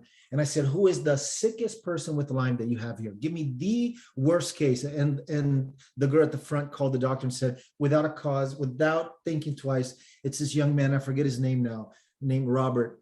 And he's 28 years old. He's sensitive to light, so he's got to wear sunglasses. He's sensitive to sound, so he's got to wear plugs in his ears. He's sensitive to touch, so nobody can touch him. And so we'll let you see him, but I had to sign stuff, and he's in that room, and he was in a dark room sitting by a cane. He had a beard, and he was just in the corner, crumpled up like this. His mom next to him reading a book with very dim light. I mean, this is real. This is really happening. I went in there, introduced myself, and I said, I'm making a movie and so forth. And I was trying to get the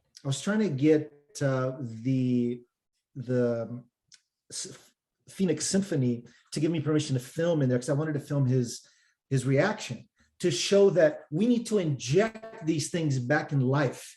You can't be in a room in darkness. You have to see nature. You have to see the things you love. You have to listen to the music you love. You got to inject these things. You got to be surrounded by people you like and love. You need to. Lyme isolates and strips you away from people and things you love. And suddenly you're in this hole all by yourself, you know? So I went in there and I said, I have these 2 tickets for you guys to come see tomorrow night, Beethoven's Ninth Symphony. I would love it if you could come. And they got it and said, oh, thank you so much, you know, blah, blah, blah. So we went the next night and they didn't show, you know. We sat down and the orchestra started warming up, and the lights go on the first time, and it went on the second time, and then it went on the third time. And I said, oh, I really wanted that young man to come. And as the lights dimmed, then he came in with his cane and his mother, and they sat next to us. He took off his glasses and his earplugs. And when that choir exploded, he just started crying. And I just kept looking over to him, and he was in that moment, being born alive again, you know. That's the beauty of Lyme. That's what you cannot give up. You cannot stop ever pursuing those things. The caretaker has to introduce those things into the home. You know, I try to introduce spirituality, but humor. I had a goal to make her laugh every single day. You know, she had to laugh. I had to make with goofiness or jokes or a funny movie or something.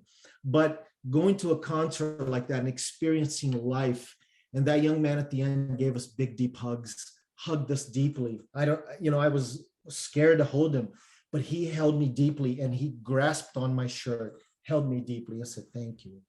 That is, my friends, the beauty of Lyme. That's what's on the other side. You have to pierce, you got to pull, you got to go, you got to have somebody with you, and you have got to keep these beautiful things that God put in this world to keep us alive. That's it. So Tony, let's revisit the Frances and Tony 2.0 issue, because one of the things you said a little bit earlier that I wanted to challenge you on, and I think this is the perfect moment, is you said the old person is dead and the new person is here. The old person could eat what he wanted and the new person can't. Right. And, you know, that sounded a little uncomfortable to me. It's certainly not consistent with my experience with Lyme, because what I've seen as a caretaker is that I have gratitude for things that I took for granted before. I have gratitude for an immune system that works really well, and I now am much more intentional about supporting that immune system. I'm much more grateful for having the opportunity to eat properly and to exercise intelligently and to socially detox. And I have gratitude for all of the things that I took for granted. So is right. Tony 2.0 somebody who can't do things anymore? Or is Tony 2.0 someone who's learned that you don't want to do things anymore because you have all these systems that work really well, and you can now support those things in a way that will allow you to appreciate them in the same way that the football player appreciated the bird and the same way that your friend appreciated the concert. Quite possibly, yes. I would say that Frances 2.0, Tony 2.0 are two different processes and two parallel walks, I believe. I think that for Frances, it's a bit more, there are things that she can't exercise the way she did. She can't, I mean, she may one day, you know.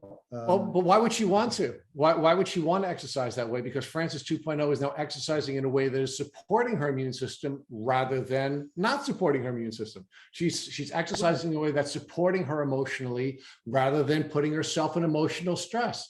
She's exercising in a way that is socially supportive rather than socially isolating. I mean, exercise, for example, is one of the things that jumped out at me about the experience of the movie, and I can't wait for people to watch that piece of the transformation. How Frances is much more intentional about the way she's using exercise, for example, which I think was brilliantly portrayed by you, Frances, brilliantly told by you, Tony. But that was one thing that really jumped out at me. So I'm glad we're tripping on it. But I think it's part of a larger picture of the two of you and how you've changed and how you're using everything to support your happiness and your life rather than perhaps stressing it. I like that, and I'll take that. And I think for everybody, it will be different. It will be, I think that some people, there are things, for example, that Frances cannot have at all, period. For example, dairy, cannot, that's done. And she always enjoyed it before, always played with it, always, but now she cannot. And that in a sense is dead because it's poison in her body, you know? So I think that, I'm not sure that before you had Lyme, if you could, you know, eat all the ice cream that you wanted and eat all the cheese that you wanted and have slices of cheese pizza and lots of enchiladas. You didn't get that sick, right? Back then, not in your 30s and 40s. No, you didn't. But can you have that now? Can you go have a tray of enchiladas and then have ice cream for dessert? No. You'll be bedridden for 3 days. So that's my point is that aspect of her life has to be dead. You know, you can't say, well, can I have a little bit? Well, I guess, you know, everybody's different. Everybody has to be different. This is our assessment. You know, I think most importantly is that you have to be open to reinventing yourself, because for a period of time, a long period of time, I mourned and grieved after the person that I once was. Yes. And I was stuck in that hopelessness because I wanted to do and be all those things that I used to, until I finally came to the realization that I can't go back there. Now I have to take all the knowledge and experience that I've learned from and reapply it into areas of my life where I have to make adjustments, I have to reinvent things. And now I have to become excited about this new person that I'm experiencing, you know, this new season that I'm in my life. And so I don't keep looking back anymore. For a long time, I kept looking back, thinking that I would be able to get back to where I used to be. Yeah. I don't do that anymore. Now I'm content and happy with where I'm at. I'm still not where I want to be, but there's enough hope inside of me that I know that I could continue to pursue those things and become even greater. And so to me, it's all about being open and willing to reinvent yourself. For sure. Frances, talk to us a little about what you're doing though today. So obviously you were a runner and I was a runner before I got sick as well. And I've had to adapt and I've had to learn to do certain things that are beneficial to my overall health today. So what are some exercises or tools or techniques that you're doing today that are helping you sustain your health and not have a setback and keeping your body in good shape, but also understanding that you don't want to push yourself too hard and have a setback, right? There's really that fine line and that balance of, I need to do something to move my body because that's absolutely important to heal, but I don't want to overdo it and give myself a setback, right? So like, what are you doing today to keep your body fine-tuned? Right. I definitely cannot go back to the type of exercise I used to do because it was so high intensity that it did cause me to relapse, just trying to do those old things that I knew I was capable of. So now I have to be more gentle with my body and my approach to exercise so that I am mindful of the fact that if I overdo it, I potentially relapse, or it'll take me out for a few days of recovery. So I've switched, like running and working out in the gym, high intensity cardiovascular, and the use of weights, to more gentle approaches like yoga and stretching and walking and physical therapy. That's something that I do now to definitely pinpoint the areas where I have my most need of, like in my case right now, one of the reasons why I can't run is because the muscles in my hip flexors have deteriorated, not only because of the disease, but because of muscle atrophy, just not being able to exercise for several years. So now I just target those areas, and I look for flexibility and endurance and strength to, like Rich said, to help build my immune system, and just to overall take better care of myself, and not feeling like I have to put myself into the mold that I was in, maybe a decade ago, of keeping up with everyone around me who who was striving to look a certain way, or to be active in a certain way. And now I'm happy to be alive and to be able to walk and have use of my legs still to this point, and just continuing to build that process so that I'm able to keep moving forward into the next decade. Do you still run, Matt? I don't. No, I do a lot of, I still have a lot of exercise intolerances, and I do a lot of light things, but I found a lot of great ways to, support my lymphatic system, to get my heart going, to really do it in a healthy way that I think supports my immune system, rather than would be what I'll call high impact and possibly immunosuppressive, exercise. So there is that balance. And I think, Frances, you kind of just hit it on the head with that, and describing how you've had to pivot and change in your life as well. But so, Frances, I do want to ask you one final question. I know we've taken up so much of your time here, and Rich is going to pick up too and ask a couple of final questions. But one of the things in The Beauty of Lyme, in the final chapter of your documentary, you talk about, and I believe this is one of the most, and for context, Rich and I used to argue about this, and I used to disagree, and now I've come along and I actually agree with him on this topic, is, you talked about a belief, not doubt, hope, not despair. These are the things that you needed to heal and live a better life. And without them, you probably wouldn't be, well, you said you wouldn't be where you are today, right?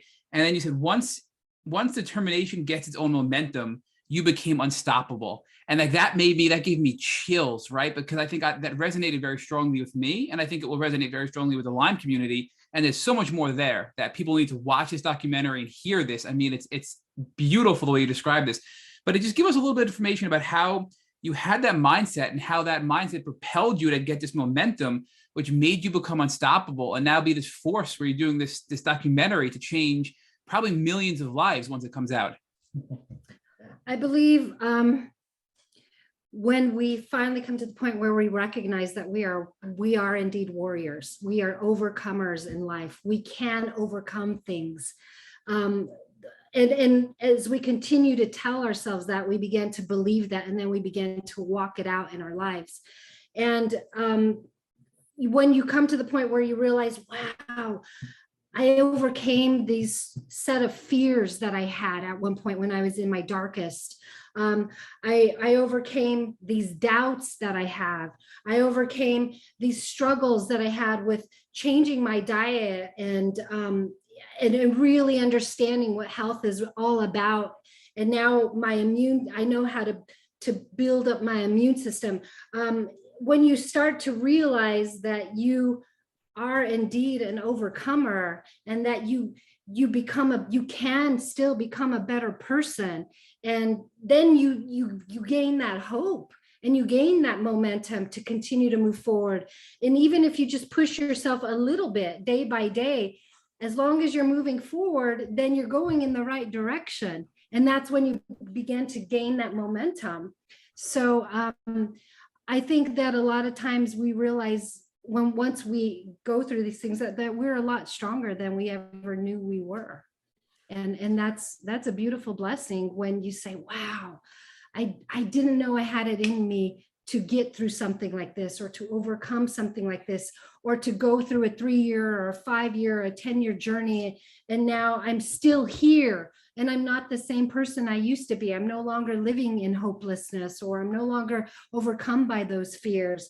So that right there is a great wake-up call, an epiphany to how wonderfully we are made, to how beautiful we really are, the human spirit, and you know, the tenacity to become our greater selves, and to have the willingness to work on all aspects of our lives in healing, not just to take the blue pill and to get better, but to start working on every aspect of our lives that we talked about in the film. And as Tony mentioned, the mind, the body, and the spirit. I think that's how you beat it. Well, Tony, before I let you go, there's something I have to talk with you about, because I really love the part of this interview, and that is, I want to talk to you about identity and mindset. Tom Bilyeu, who is the founder of Quest Bars, argues that the identity that trumps all other identities is that of a learner. That somebody who is a learner, who has a mindset of growth, is never paralyzed, because every single experience is one where they're learning, right? And what I really loved about part of what you said a moment ago, and I think you really are sort of an embodiment of that identity and mindset, is when I asked you about how you strike the balance between giving Frances room versus encouraging her to re-engage, you said, I don't know, I just have to keep trying, I have to keep learning, right? So talk to us about the importance of you having this growth mindset, and or I should say this learner mindset, and this, let me try it one more time, this learner identity and this growth mindset, and how important that was to you as a caretaker on this journey. I think that identity is connected directly to the fact, and not everybody will be able to identify with this, that we're a couple of faith. You know, we you know, we're Christians and we pray together, and the tenet of that is the fact that I'm a disciple. And so I carry that in my life in every area, in every, you know, I am learning all the time. I haven't arrived, I'm in a journey.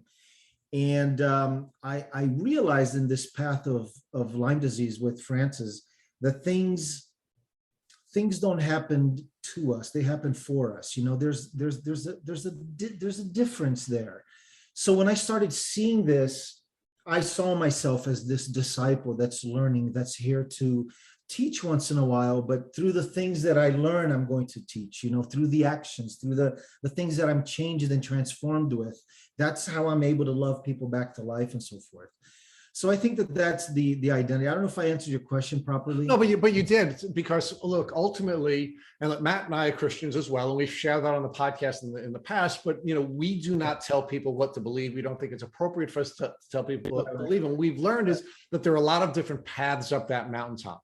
But in the end, in order to be able to heal, you have to be able to grow, and you have to be able to grow in a way that will allow you to contribute to the lives of other people, right? To love people to a place where they'll have a better life, right? And what your tradition is I think less important than the spirit that you just identified, which is you're a learner. Yes. You have a growth mindset, and your job is to learn more, to help other people, to love other people to a place where they can have a better life. So talk about that connection, because I think you've hit it right on the head. Let me think here. At one point, I learned, and here's that word again. At one point, I learned that I couldn't be the person that has arrived or has understood, got it all, you know, this is my Lyme story and that's that, and period. I think that both the person with Lyme that is sick and needs to get better and the caretaker both have to embark this journey as people that are going to hold hands and are going to learn a lot about what life has to offer, a lot about things that are coming.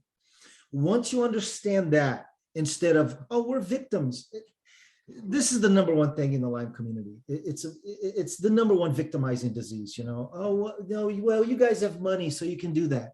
Or, well, you guys don't have it as bad as me. Once you have that mentality, you're done. You're done. You have to get out of that victimizing mentality, and you have to hold hands and say, let's learn. Let's learn in this journey together. I can't teach her anything. I tried. It doesn't work. She can't teach me anything, even though we learn from each other all the time and every day. The mentality is we're learning this journey together, and this is the only way that we're going to arrive, at this place that we're sailing, to. So I think that's how I see it at the end of the day. So folks, I loved this documentary, but I love this documentary because it's a brilliantly told story. It is not the boring thing that you'd see in high school when the AV kid came in and put on this geeky film. This is a brilliantly and warmly and lovingly told story.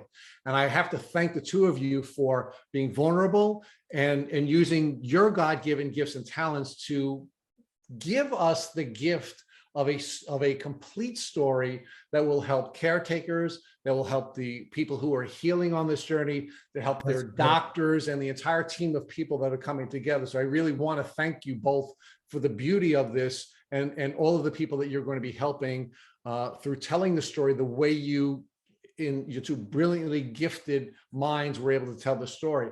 So talk to us about how folks can learn more about you, and when will they be able to see this film and bring their loved ones along with them and their doctors along with them to see this film? Yeah. So we tried to release this movie maybe 3 or 4 times and it didn't work. So now we feel that it's the time. We try to get it distributed, and we try to so many things.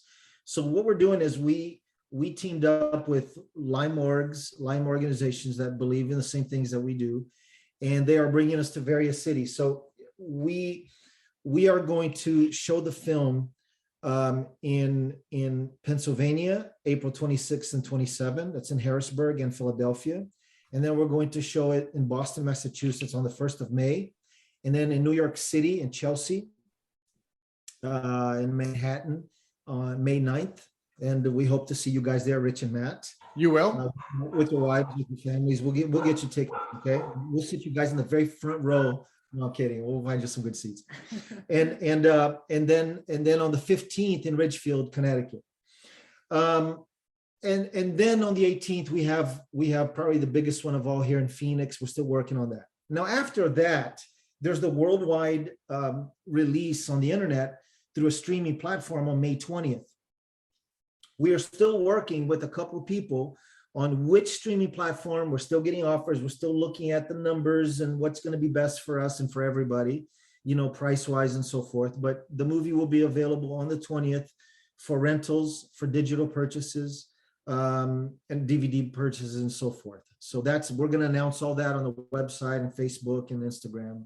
So that's why it's important for people to follow us and like our page, because we announce things almost on a daily basis now. So please just share with us where folks can follow you, what your social media handles are, and I also want to promise the two of you that we're going to dedicate our page for an entire week to promoting this film just before its release. So we're going to do a takeover of our page with your content, and so in advance of that, please share with our folks where they can find you and how they can start following you.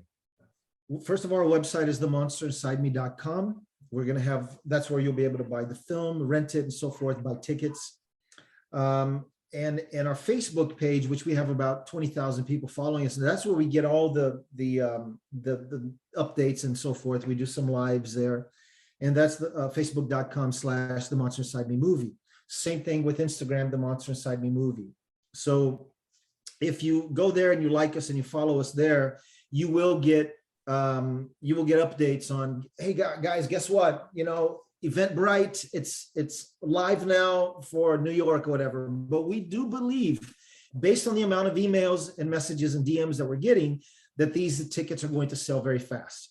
We got, due to COVID and so forth, we got, theaters that are only allowing 250 seats at a time, In Arizona, the COVID laws are very relaxed. So we have a theater that's going to sit 1,300, and we want to fill it. And here we don't have the same restrictions. So it'll be on a first come first basis. But May 20th, everybody will be able to see it. If you want to get a DVD and watch it with your family, with your group of friends and so forth, that'll be available. So it'll be available for the whole world. And we are working on getting it subtitled in many different languages, Spanish, and somebody wrote us saying that they could do it in Norwegian. There's, French and German and so forth. So we want to get it in various languages as well.